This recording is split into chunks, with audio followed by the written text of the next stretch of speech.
বাচ্চা হয়েছে আমার আলহামদুলিল্লাহ, মানে আমার বাচ্চা না, মানে কবুতরের বাচ্চা হয়েছে আলহামদুলিল্লাহ। তো আমরা এখন দেখবো আসলে যে কবুতরটা কেমন চলে।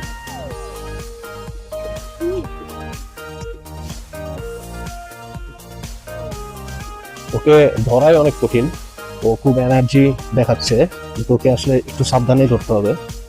হ্যাঁ, এবং কারণ ও ছুটে গেলে আবার ওকে খুঁজে পাওয়াটা অনেক কঠিন হয়ে যাবে, কারণ ওরা নতুন নতুন উঠতে শিখলে ওরা ওর বাসা চিনে না, সো হারিয়ে যাওয়ার সম্ভাবনা অনেক বেশি।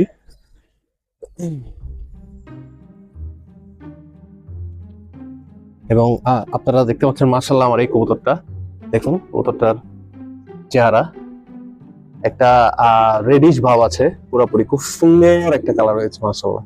একটু লাল লাল ভাব আছে, পাখাটা দেখুন। হ্যাঁ, পাখাটা দেখেছেন কত সুন্দর, এবং পায়ের নখগুলো ওই যে কালো একদম।